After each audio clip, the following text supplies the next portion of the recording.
Between 1092 and 1800, more than 400 enslaved men, women, and children built what would become the most recognizable building in the United States. Their names were erased from the record on purpose. Their graves lie unmarked across the District of Columbia.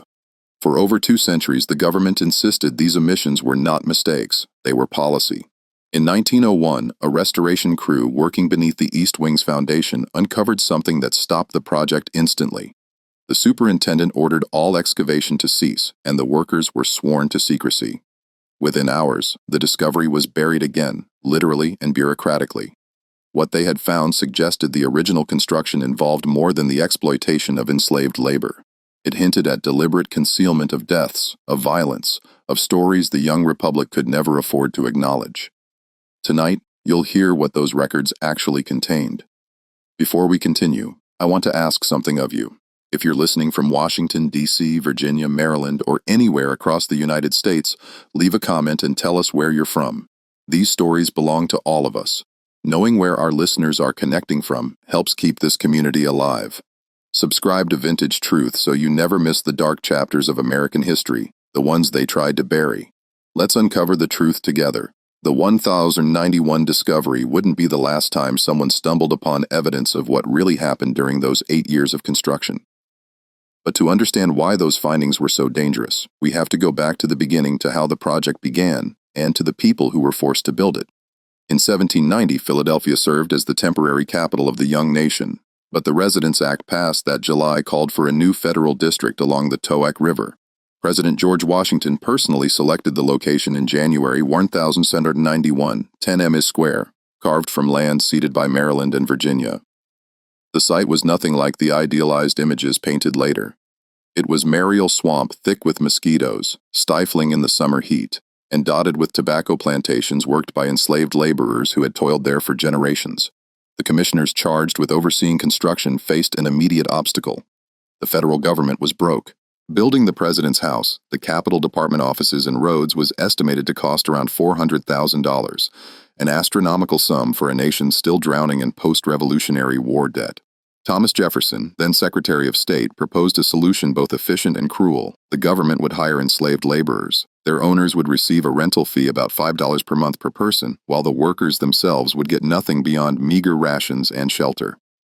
In a letter dated March 1, 1792, Jefferson justified this as a way to keep costs manageable while ensuring the work progressed without delay or complaint. The project's chief architect, James Hoban, an Irish immigrant best known for his buildings in Charleston, submitted his plans that July. His design for the president's house drew heavily on Dublin's Leinster House, grandly symmetrical, Georgian in style, and monumental in scale. When Washington reviewed the plans, he demanded the building be enlarged by 1/5, making it even more imposing. That decision meant more materials, more time, and far more labor. Soon, notices went out across Maryland and Virginia, summoning enslaved workers to the Capitol's muddy fields. The cornerstone was laid. The suffering began. Masters could hire out their enslaved workers to the federal construction project. The compensation was reliable, and the government promised to return the workers unharmed. That promise would prove worthless. By November 1792, approximately 150 enslaved workers had been assembled at the construction site. They came from plantations throughout the region, from Lowndes County, Charles County, Montgomery County, Prince George's County. Their masters' names appear in the commissioners' payment ledgers. Daniel Carroll, Notley Young, Samuel Davidson, William Brent. But the workers themselves were listed differently. The ledgers show only first names, sometimes not even that, just Negro man or Negro boy, followed by an age estimate. Tom, age 23. Peter, age 19. A boy called Harry, perhaps 14. A man named Len, who the record suggests was over 50, too old for such brutal work but hired out anyway because his master needed the monthly payment. The work began immediately, though winter was approaching. The first task involved clearing the site, removing trees, draining swampland, excavating the foundation. This meant working waist-deep in freezing mud, using nothing but shovels, pickaxes, and raw strength. The commissioner's letters from that first winter make a brief mention of difficulties with the Negro labor due to weather, but provide no details about what those difficulties entailed. A note dated December 14, 1792, refers to the replacement of 3 workers who could not continue without explaining why they couldn't continue or what happened to them. One worker who did leave a trace in the records was a man named Isaac, hired from a plantation owner named Samuel Hansen. Isaac was a skilled carpenter, one of several enslaved craftsmen brought to the project because their expertise was essential. The commissioner's correspondence shows Isaac worked on the interior carpentry throughout 1793 and 1794, and that Hansen received payment for Isaac's labor through November 1st, 1794. Then Isaac's name disappears from the ledgers. No note of his return to Hansen's plantation, no record of sale or transfer, simply absent from the documents as though he'd never existed. Another name that appears frequently in early records is Peter Lennox, a quarryman enslaved by Martha Custis Peter, step-G granddaughter of George Washington. Lennox was tasked with supervising stone cutting at the government quarry in Aquia, Virginia, where the cream-colored sandstone for the president's house was extracted. The quarry work was among the most dangerous. Massive blocks of stone had to be cut, lifted, and transported without modern equipment. A single mistake could crush a man instantly. Lennox's name appears in payment records through 1796. Noted as reliable and skilled, after 1796, he too vanishes from documentation. The commissioners Thomas Johnson, Daniel Carroll, and David Stewart rotated through various appointments, but their correspondence reveals a consistent anxiety about the project timeline. President Washington wanted the house completed before his term ended in 1797. This pressure translated into grueling work schedules for the enslaved laborers. Letters between the commissioners and Hoban reference working from dawn until dark when weather permits and double crews on foundation work to meet deadlines. These brief mentions hint at the reality. 16-hour days, 7 days a week during good weather with no compensation beyond minimal food. The living conditions were equally harsh. The enslaved workers were housed in temporary wooden structures near the construction site, crude barracks that offered little protection from the elements. An expense record from March 1st, 1793 notes the purchase of straw for Negro quarters, suggesting they slept on the ground with only straw for bedding. Another entry from August 1st, 1793 authorizes the purchase of saltfish and cornmeal for feeding Negro workers. The cheapest possible provisions. No meat, no vegetables, just enough to keep them working. Disease was inevitable. The swampland bred malaria, typhoid, dysentery. The commissioner's letters occasionally mentioned sickness among the workforce, always framed as an inconvenience to the construction schedule. A note from June 1, 1793 complains that the flux has taken hold among the Negro laborers, reducing our available workforce by nearly a third. The flux dysentery could kill within days if severe. The letter says nothing about treatment or recovery, only about the delay it caused. Medical care for enslaved workers was minimal at best. The commissioners hired a physician named William Thornton to attend to workers, but his compensation records show he was paid far less for treating enslaved workers than for treating free white laborers. More tellingly, Thornton's bills show dramatically fewer visits to enslaved workers, despite their larger numbers. When an enslaved person fell too ill to work, the most common solution was to send them back to their master and hire a replacement. This practice left no paper trail of what happened to those who were returned, whether they recovered, whether they died, whether they were sold off to recoup the lost rental income. The Scottish stonemason Colin Williamson kept a more detailed record than most. Williamson supervised much of the stonework and maintained a diary that survived in his family's papers until donated to the Library of Congress in 1968. His entries from 1794 and 1795 provide rare glimpses into the daily reality. The Negro men worked the stone despite bleeding hands. He wrote in April 1794, "They are given no gloves, no proper tools for their hands, yet are expected to produce the same quality as trained masons. Several have infections that should be tended." I mentioned this to the commissioner's representative, who said treatment would be provided when time allowed. Time, it seems, never allows. Williamson's diary also records an incident from July 1st, 1794 that doesn't appear in any official documentation. Today, a scaffold collapsed on the south wall. 3 men fell, 2 of them Negroes. The white man was carried to the physician immediately. The 2 Negroes were left where they fell for nearly an hour before anyone attended them. One appears to have a broken back. I suspect he will not survive, and if he does, he will never walk again. This troubles me greatly, but I am told this is not my concern. The man with the suspected broken back was likely a worker named Ben, enslaved by William Brent.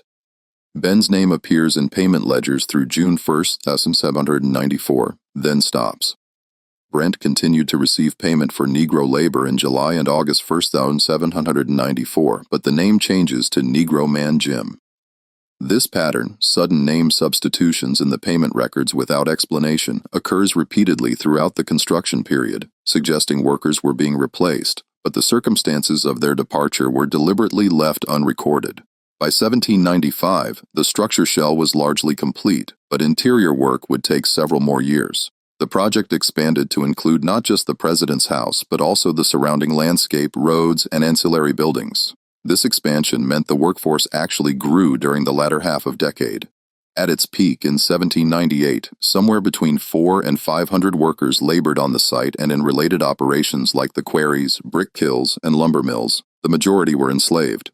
The commissioner's papers from this period grow increasingly about the enslaved workforce. Earlier letters at least mentioned them by category: Negro carpenters, Negro laborers, Negro quarrymen. After 1795, the references become vaguer. Workers hired from area plantations, contracted labor servants. This linguistic shift wasn't accidental. As the project gained prominence and public attention, the commissioners became more careful about how they documented the workforce composition. They understood even then that the optics were problematic. Here was the house of the president, the symbol of the new republic being built by people who had no freedom in that republic. George Washington himself visited the construction site multiple times throughout the 1790s. His diary entries about these visits focus on architectural progress and timeline concerns. He never once mentions the enslaved workers in these entries, despite the fact that they made up at least 70% of the workforce. This omission speaks volumes about how the founders chose to see or not see the labor that built their institutions. The white laborers on site, immigrants, mostly from Ireland and Scotland, were paid actual wages, typically $1 per day for skilled craftsmen, 50 cents for ordinary laborers. They could leave if they chose. They could complain about conditions. They had names in the records that included surnames, places of origin, next of kin. When they were injured, they received medical care and compensation. When they died, they were buried in marked graves and their families notified. None of this applied to the enslaved workers. They had no choice, no voice, no recourse. They built the house stone by stone, brick by brick, knowing they would never walk through its doors as anything but servants, knowing their children would inherit their chains, knowing their names would be forgotten, while the names of the architects, commissioners, and presidents would be etched into history books. But some of them left marks anyway, small deliberate acts of presence that would only be discovered centuries later. In the spring of 1796, James Hoban reported a problem to the commissioners. Several stone blocks being set into the north wall bore strange markings, shallow scratches that appeared deliberate rather than accidental damage from quarrying or transport. Hoban's letter dated April 3, 1796, describes them as crude symbols or letters, purpose unknown. He asked whether the block should be replaced or simply turned inward so the markings wouldn't be visible. The commissioner's reply, dated April 10th, instructs Hoban to turn the stones inward and continue construction. The markings are likely meaningless scratches from handling. The letter states, "There is no need to delay work for such trivialities. The incident was considered closed, but the markings weren't meaningless. They were names. Enslaved workers with stone-cutting skills had carved their names or sometimes just initials into blocks they'd shaped. The carvings were subtle, easily dismissed as accidental marks unless you knew what to look for. They were acts of extraordinary courage because if discovered during the carving, the punishment would have been severe. But they did it anyway, these men whose names appeared in ledgers only as Tom or Peter or Negroman. They carved a fend and play and sometimes full names like Isaac into stone, then sent those stones to become permanent parts of the president's house. It was their way of saying we were here. We built this. Remember us." Hoban reported finding additional marked stones, which suggests either he stopped noticing or stopped reporting. Given the commissioner's dismissive response, the latter seems more likely. Why bother the commissioners with something they'd already deemed irrelevant? The marked stones weren't discovered again until 1902 during Theodore Roosevelt's renovation of the building. Workers removing plaster from interior walls found the stones with their carvings turned inward exactly as Hoban had been instructed to place them. The renovation supervisor, a man named Charles McKim, made a note of the discovery in his private records, found various stones with crude markings on interior faces. Some appear to be initials or names, origin uncertain, likely made by workers during original construction. McKim's note suggests he understood the significance, but no official report was ever filed. The stones remained in place, hidden behind new plaster, but the marked stones were only a small part of what had been deliberately concealed.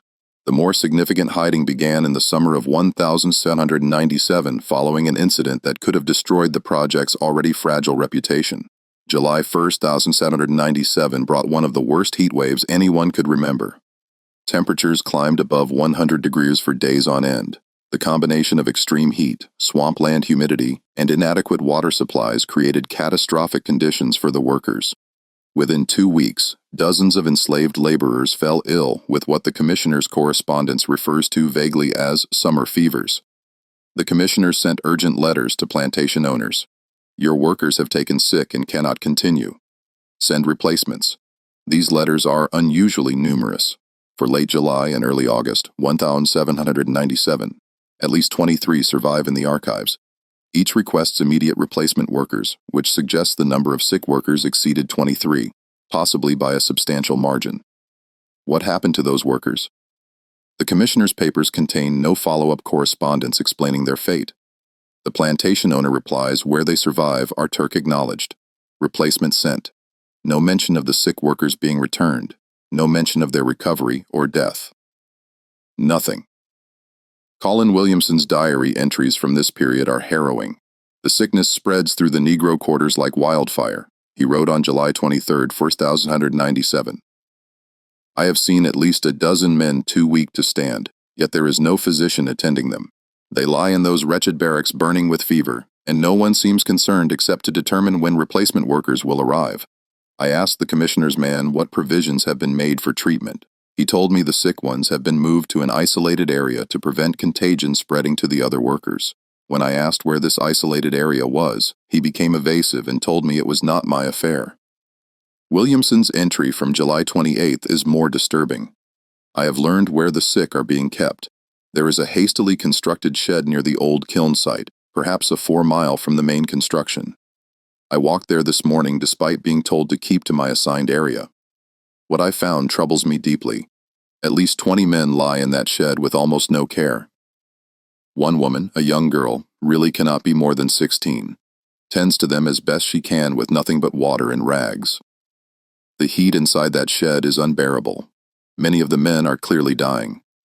I confronted the overseer about this barbaric treatment and was told quite plainly that the commissioners cannot afford to halt construction for illness, that the sick will either recover or they won't, and that my job is stonework, not nursing.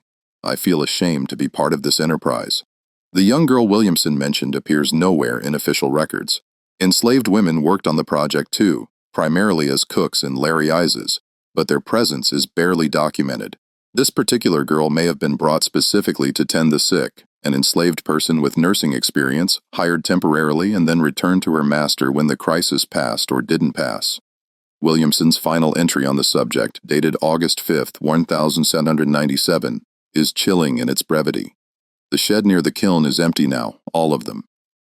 I asked what happened to the men who were there. I was told they'd recovered and been sent back to their plantations, but I saw no wagons arrive to transport them. I saw no men walking or being helped away. The shed is simply empty, and no one will speak of it. I suspect something terrible has occurred, but I have no proof and no one to tell who would care. What happened to those sick workers? If they'd truly recovered and been returned, there would be documentation, letters from plantation owners acknowledging the return, complaints about workers arriving in weakened condition, something. Instead, there's silence, a void in the records where answers should be. One of the few surviving plantation owners' letters from this period provides a troubling hint. Samuel Hanson, the man who'd hired out Isaac the carpenter, wrote to the commissioners in September 1797, inquiring about 3 of his enslaved workers who'd been sent to the project in June. I have received payment for their labor through July, Hanson wrote, but they have not been returned as I expected when I sent replacement workers in August. I would like to know their whereabouts and when they might return, as I have need of them for harvest work. The commissioner's reply, dated September 18, 1797, is maddeningly vague. The workers to which you refer were afflicted with summer illness and could not continue. Arrangements were made for their care. We will inquire into their present situation and inform you accordingly. No follow-up letter exists to show whether the commissioners ever provided that information. Hansen's subsequent correspondence contains no further mention of those three workers, which suggests either he received a private verbal response or he gave up asking, but some plantation owners didn't give up. In November 1797, William Brent sent a pointed letter to the commissioners demanding the return of 5 enslaved workers who hadn't come back to his plantation, despite being replaced months earlier. I have lost use of 5 able workers for which I continue to receive payment.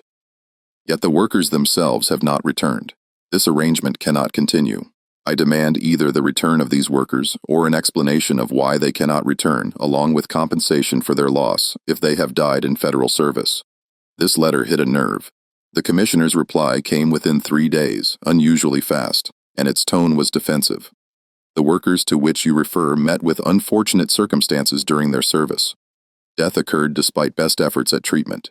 We regret this outcome, but note that the work they were engaged in carried inherent risks, which were known when they were contracted. Payment to you for their labor will cease as of November 1st, 1797. No additional compensation can be provided, so at least 5 of Brent's workers had died. The commissioners admitted as much when forced to, but no details were provided about how they died, where they were buried, or whether their families were notified. The letter treats their deaths as an unfortunate but unremarkable business matter. The workers died. The rental payment stopped. The matter was closed. How many others died? The commissioner's admission regarding Brent's 5 workers suggests deaths occurred but were being deliberately obscured in the records. If deaths were mentioned only when a plantation owner specifically demanded answers, how many deaths went entirely unreported because no one withstanding bothered to ask? The architectural historian who would later analyze these documents, a man named Benjamin Latrobe Jr., son of the famous architect, estimated in an 1882 private letter that between 30 and 50 enslaved persons likely perished during the President's House construction, though official records acknowledge no such thing. Latrobe based this estimate on gaps in the place of the contrary, payment ledgers, sudden name substitutions, and the unusually high number of replacement workers requested during certain periods, particularly summer 1797. But even Latrobe's estimate might be conservative. If 50 people died during 8 years of construction with hundreds of workers employed, that would actually be a remarkably low mortality rate given the conditions. Other large construction projects of the era, canals, fortifications, harbor works, regularly saw mortality rates of 10 to 15% among enslaved workers. If that rate applied to the President's House with an estimated 400 to 500 enslaved workers cycling through the project, the death toll could have been 40 to 75 people.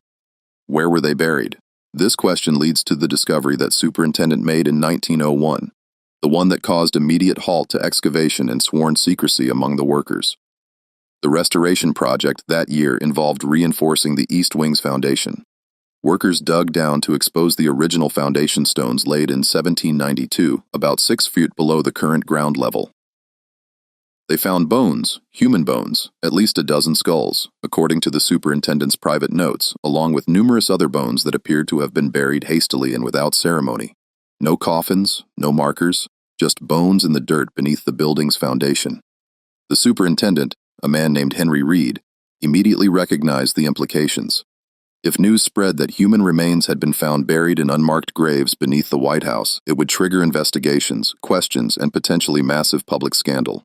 Reed made a decision that afternoon: rebury the bones exactly where they'd been found, tell no one outside the work crew, and continue with the renovation in a different area of the foundation.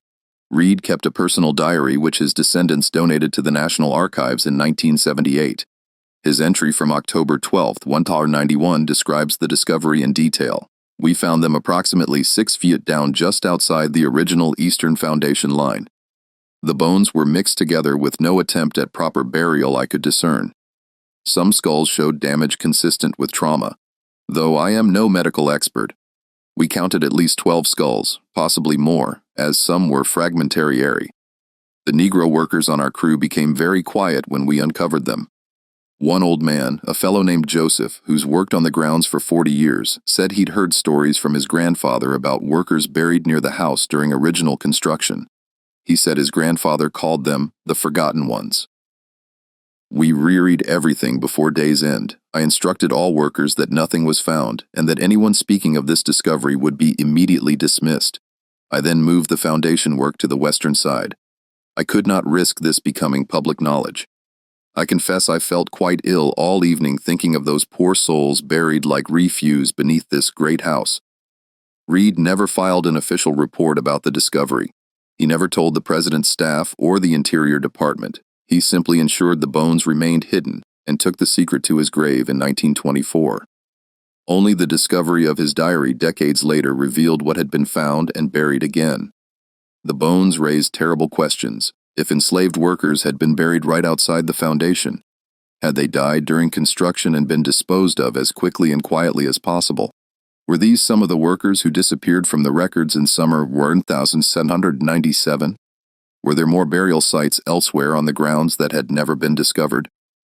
Reed's diary mentions that the bones showed damage consistent with trauma. This could mean many things: injuries from construction accidents, the physical toll of brutal labor, or even violence.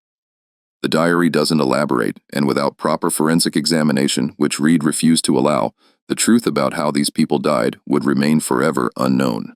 What is certain is that at least a dozen human beings were buried in unmarked graves on the White House grounds, and that this fact was deliberately concealed not just in 1797 but again in 1901 when the evidence was literally in hand. Someone decided both times that these deaths were better left unacknowledged. But the question of who made that decision in 1797 and whether the deaths were truly accidents or something worse would haunt the project's later history. The president's house wasn't completed until November 1800 when John Adams became the first president to occupy it. By then, most of the enslaved workers who'd built it had been returned to their plantations scattered across Maryland and Virginia, their role in creating the building already being written out of the official narrative. The commissioner's final report on the project submitted in December 1800 is a masterpiece of omission. It details every architectural feature, every cost, every challenge overcome. It praises James Hoban's design and George Washington's vision. It thanks the skilled craftsmen who brought the building to life. It never once mentions that the majority of those craftsmen were enslaved people who received no payment, no recognition, and in some cases, no burial. Thomas Jefferson moved into the house in March 1801 after his inauguration. Jefferson brought his own enslaved workers from Monticello, cooks, servants, laborers, to maintain the grounds. For Jefferson, the presence of enslaved people in the building wasn't ironic or contradictory. It was simply the way things were. He wrote eloquently about liberty while surrounded by people who had none, and he never seemed to grasp the profound dissonance in this arrangement. The building became known as the White House decades later, though the origin of that name is disputed. Some say it came from the white paint used to cover the sandstone walls after British troops burned the building in 1814. Others claim it was always called that because of the aqua sandstone's natural color. Either way, the name took hold, and with it a mythology about the building's construction that was almost entirely false. Official White House histories written throughout the 19th century barely mentioned the enslaved workforce. When they did acknowledge their existence, it was with euphemistic language like servants, workers from local plantations, or contracted labor. The implication was always that these were ordinary employees doing ordinary work for ordinary compensation. The fact that they were enslaved, that they had no choice, that they received nothing. All of this was smoothed over, sanitized, rendered invisible. Even histories that acknowledged slavery's role in construction minimized it. And 1831 guidebook to Washington described the building as erected by skilled craftsmen and laborers brought together through the federal commissioner's diligent efforts. Technically true, but brought together makes it sound like a voluntary collaboration rather than coerced labor. The guidebook's author, a man named Jonathan Elliott, certainly knew the truth. He'd researched the commissioner's papers, but he chose language that wouldn't disturb readers' patriotic pride in the building. This pattern of selective memory continued through the century when major renovations occurred in the 1,820 seconds, 1,830 seconds, and 1,160 seconds. Newspapers covered them extensively, but never thought to investigate who'd built the original structure or under what conditions. When presidents gave tours and speeches about the house's history, they spoke of architectural influences from Irish and Scottish traditions, but never mentioned the African hands that actually constructed the walls. Some people knew the truth, though. They just didn't have platforms to share it. among the enslaved community in Washington and surrounding areas. The story of the building's construction was passed down through generations. Elderly people who'd worked on the project told their children and grandchildren what it had really been like. They described the heat, the sickness, the friends who disappeared and never returned. They talked about the bones buried on the grounds, the marked stones hidden in the walls, the names that no one would remember. One of these stories was preserved in a remarkable document discovered in 1978. Among papers donated to Howard University was a handwritten narrative by a woman named Celia Robertson, born into slavery in 1819. Robertson's grandfather, Thomas, had worked on the president's house construction in the 1790s. She wrote down his stories as he told them to her in the 1840 seconds, creating one of the only first-hand accounts of what the work was actually like. Thomas's stories, filtered through his granddaughter's memory and writing, paint a picture that's far darker than any official history. Grandfather Thomas said they worked until their hands bled and their backs couldn't straighten. He said the white overseers didn't see them as men, but as tools like the hammers and saws. When a tool broke, you got another. When a man fell, you got another man. He said they buried friends in the night when no one was watching, said prayers over them that nobody wrote down. He said his friend Peter carved his name in a stone and told Thomas, "They'll forget us, but the stone will remember long after we're gone. Our names will be in those walls even if nobody can see them." Grandfather cried when he told me that. He said Peter never came home from the work, said he got sick one summer and they took him away, and that was the last anyone saw of him. Celia Robertson's account continues with stories of her grandfather's trauma from the experience. He had nightmares about the house for the rest of his life. She wrote he'd wake up shaking, saying he could still hear the sounds of men dying in that shed where they put the sick ones. He said he tried to help them, tried to bring them water, but the overseers wouldn't let him near. He said you could hear them calling out for their mothers, for their wives, for water, for mercy. He said the sound stopped after a few days, and then the shed was empty, and nobody would say what happened to those men. Thomas also described the incident that left several workers dead from a scaffolding collapse, confirming Colin Williamson's diary entry. Grandfather said he saw the scaffold break and 3 men fall, 1 white man and 2 colored. The white man was carried away and tended to immediately. The 2 colored men lay there broken on the ground for near an hour before anybody even looked at them. One man had his leg twisted wrong and kept screaming. The other wasn't moving at all. Finally, they carried them both to the shed. He never saw either of them again. Robertson's document wasn't publicly known until it was discovered among Howard University's archives and written about in an obscure academic journal in 1982. Even then, it received little attention. The mainstream historical community largely ignored it, perhaps because it contradicted the more comfortable narrative about the building's origins that had been established over nearly 2 centuries. But the document raised important questions. If Thomas's memories were accurate, and there's no reason to think his granddaughter fabricated them, then the official record had deliberately obscured numerous deaths and terrible working conditions. The shed where they put the sick ones matched the location Colin Williamson described in his diary.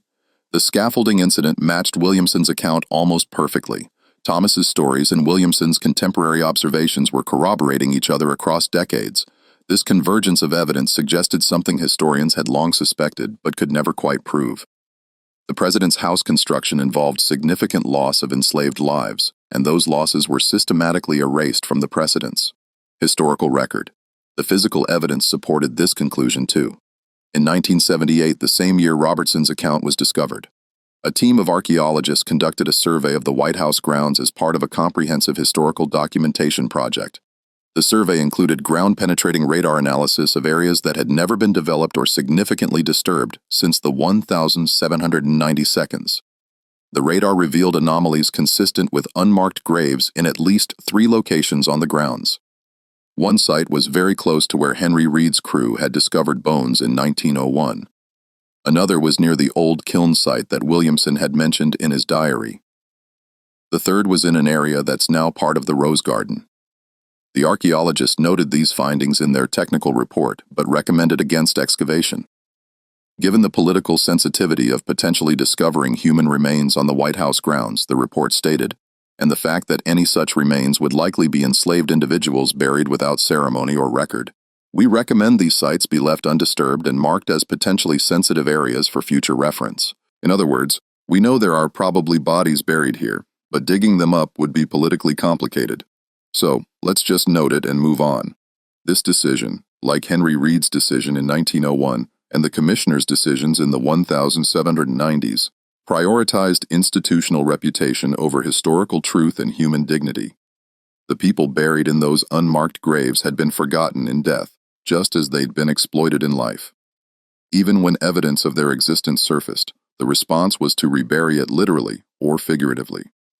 The architectural historian, who'd estimated 30 to 50 deaths, Benjamin Latrobe Jr., became obsessed with uncovering the true toll. After reviewing the surviving commissioner's papers in the 1082s, Latrobe began corresponding with elderly African-Americans in the Washington area, trying to collect oral histories before that generation passed away. He managed to record accounts from 17 people whose grandparents or great-grandparents had worked on the president's house construction. Their stories were remarkably consistent.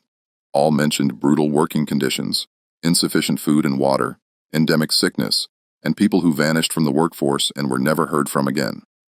Several specifically mentioned the summer of 1797 as particularly deadly. One man told Latrobe, "My grandmother said her uncle went to work on the president's building and caught the fever that summer when it was so hot.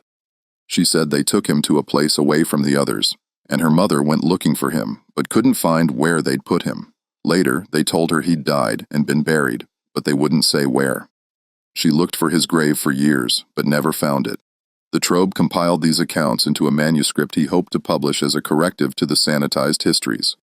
He titled it The Hidden Cost: Enslaved Labor in the Construction of Federal Buildings, but no publisher would touch it.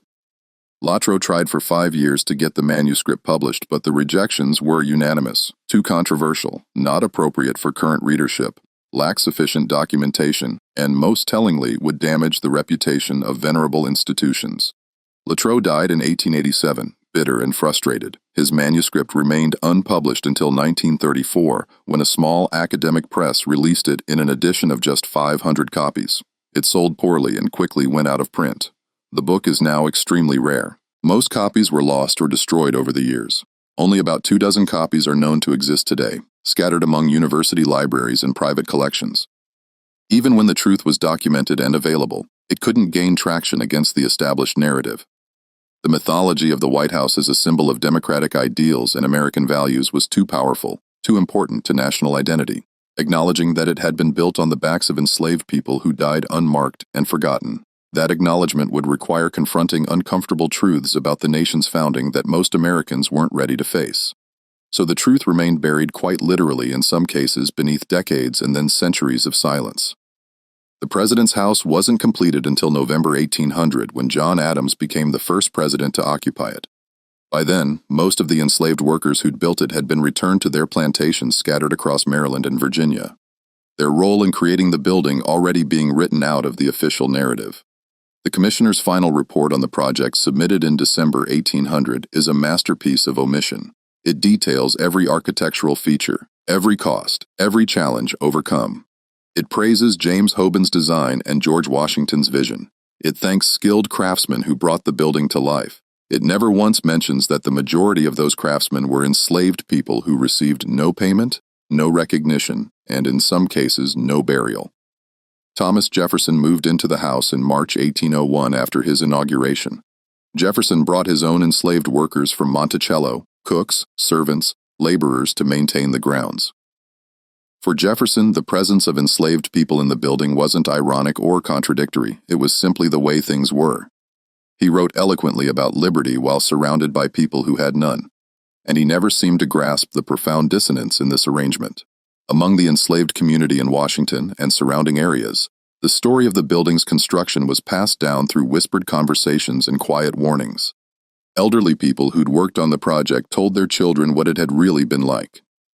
They described the heat, the sickness, the friends who disappeared and never returned. They talked about the bones buried somewhere on the grounds, the marked stones hidden in the walls, the names that no one would remember. One such story survived in a remarkable way. In 1843, a woman named Celia Robertson, born into slavery in 1819, began writing down her grandfather Thomas's stories about working on the president's house in the 1790s. She kept these writings hidden, knowing that enslaved people caught with written materials could face severe punishment. Her account, preserved secretly and passed down through her family, would remain unknown to historians for generations. Thomas's stories, filtered through his granddaughter's careful memory and secret writing, painted a picture far darker than any official history. Grandfather Thomas said they worked until their hands bled and their backs couldn't straighten. He said the white overseers didn't see them as men, but as tools, like the hammers and saws. When a tool broke, you got another. When a man fell, you got another man. He said they buried friends in the night when no one was watching, said prayers over them that nobody wrote down.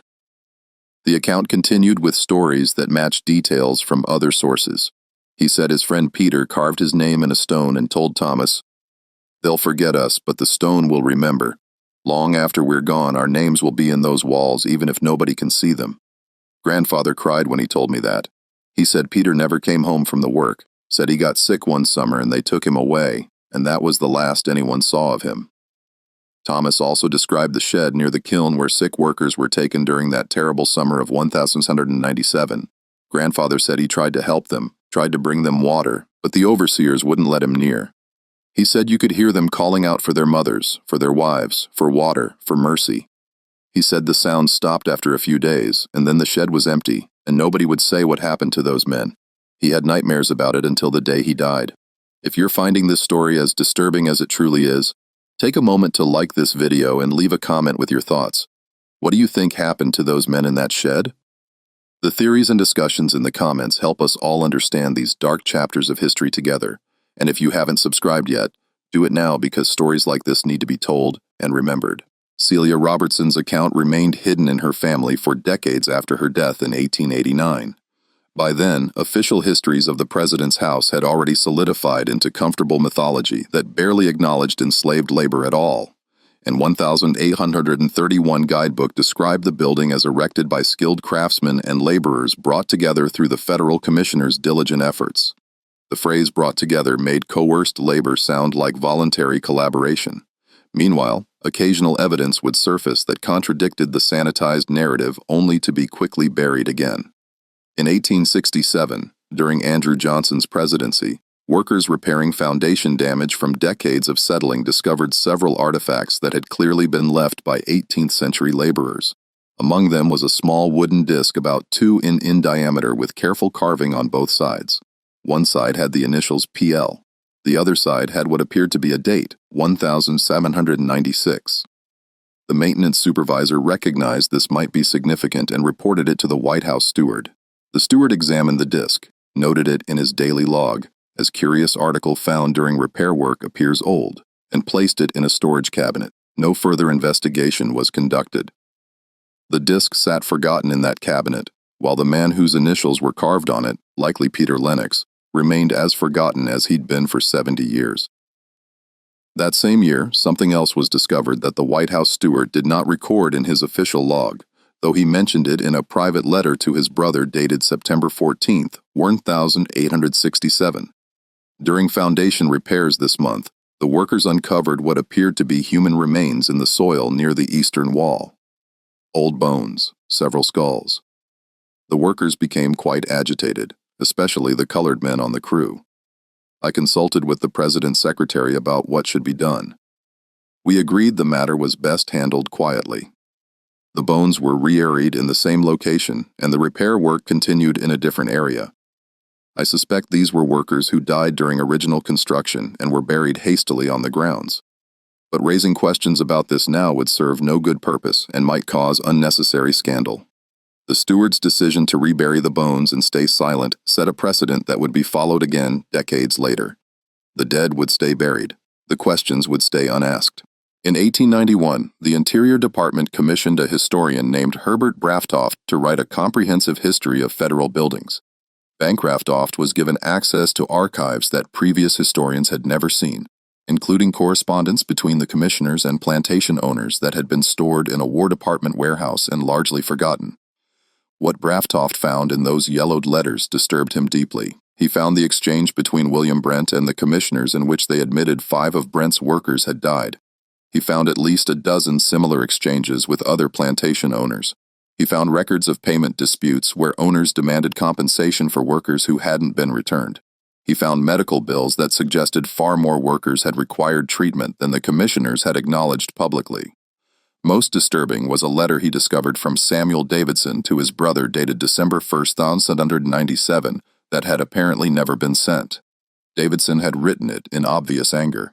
I have received notification from the federal commissioners that 3 of my workers have died while in their service this past summer. They died in July, supposedly of fever, though no physician examined them as far as I can determine. Brother, these were healthy, strong men I sent to Washington in June. 3 months later, all 3 are dead. And I am told this is simply unfortunate luck.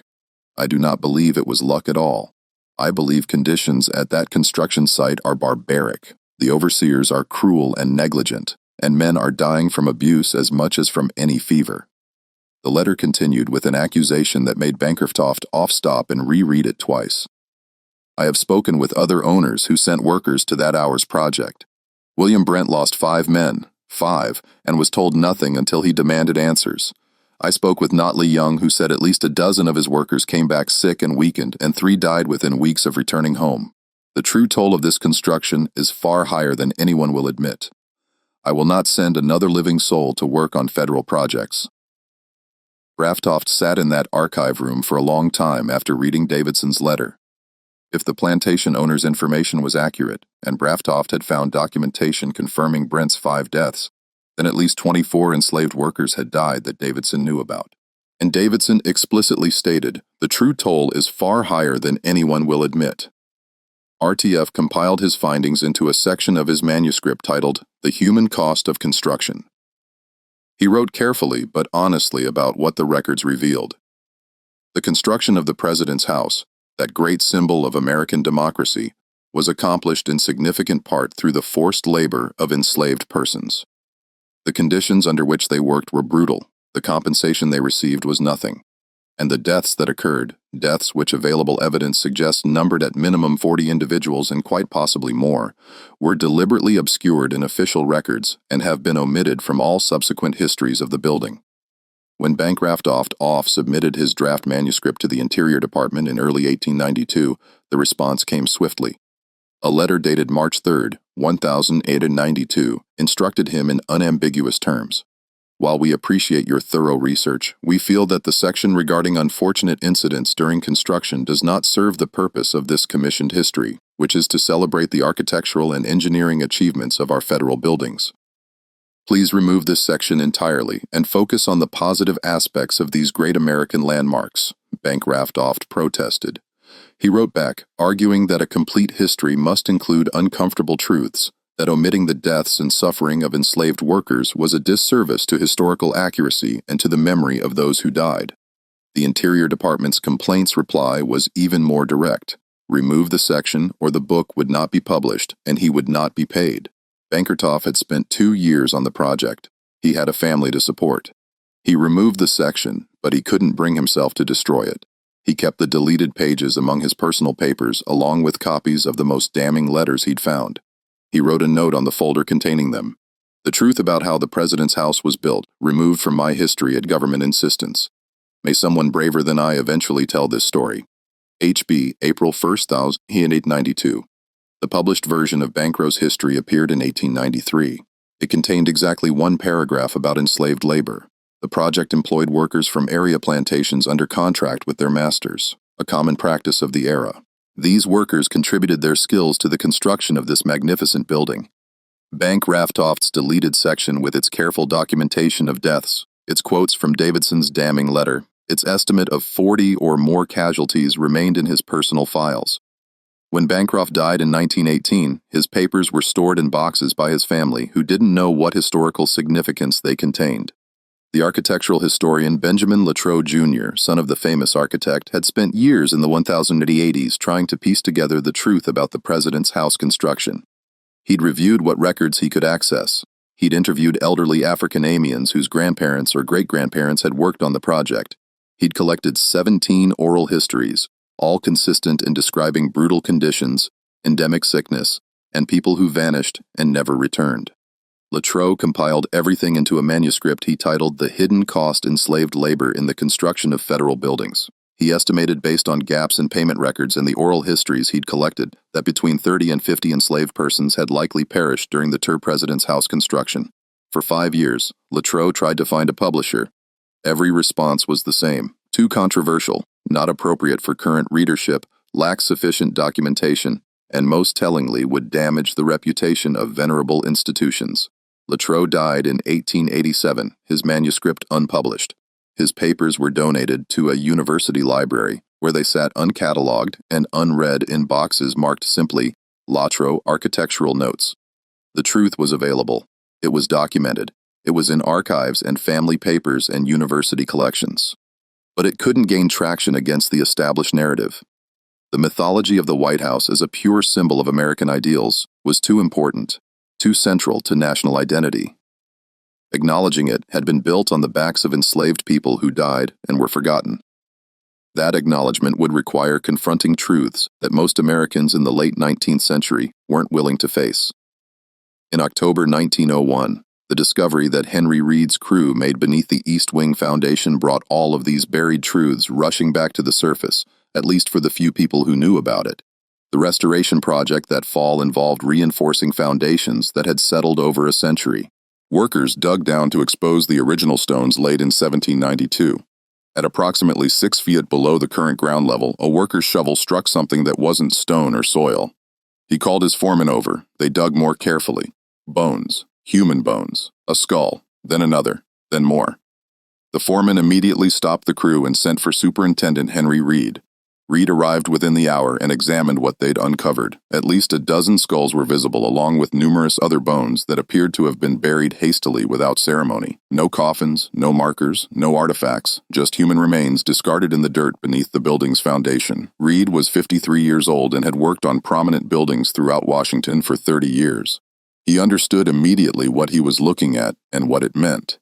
He also understood that if this discovery became public knowledge, it would trigger questions that would lead to investigations that would uncover the history that had been so carefully buried for a century. He made his decision within an hour. The crew would rebury everything exactly where it had been found. They would tell no one. They would move the foundation work to the western side of the building. And every worker on the crew would be told that discussing this discovery with anyone would result in immediate dismissal. The Negro workers on the crew had become very quiet when the bones were uncovered. One older man, a laborer named Joseph, who'd worked on the White House grounds for 40 years, approached Reed as the reburial was taking place. "Sir," Joseph said quietly, "my father worked on building this house back in the old days. He told stories before he died. He said, there were men buried near the house, workers who died, and nobody wanted to make a fuss about it. He called them the forgotten ones." Reed looked at the old man. "Did your grandfather say how many?" "He didn't know for certain, sir, but he said it was more than a few. He said there was a bad summer, terrible hot, and a lot of men got sick. He said they took the sick ones away to a shed somewhere, and after a while, you didn't hear them anymore. He said folks knew they'd died, but nobody would say it plain. Just buried them quiet and kept working." Reed nodded slowly. "Thank you for telling me that, Joseph. But this discovery, what we found today, it doesn't leave this work site. You understand?" "Yes, sir." "I understand." Joseph paused. "But those men deserve better than being buried twice with no one knowing." "I know they do," Reed said. "But that's not a decision I can make." That evening, Reed sat in his room at a boarding house near the White House and wrote in his personal diary, "We found them today, at least 12 skulls, possibly more, buried roughly outside the original Eastern Foundation. No coffins, no markers, no dignity. Some skulls showed damage that might be from trauma, though I'm no expert. Joseph, one of our Negro workers," said his grandfather, "told stories about workers buried near the house during construction. He called them the forgotten ones, an apt name. We reread everything this afternoon. I've told the crew that anyone who speaks of this will be dismissed immediately. I've moved the foundation work to the west side. This discovery cannot become public knowledge, but I confess I felt ill all evening thinking of those souls buried like refuse beneath this great symbol of our republic." Reed never filed an official report. He never told the president's staff or the Interior Department.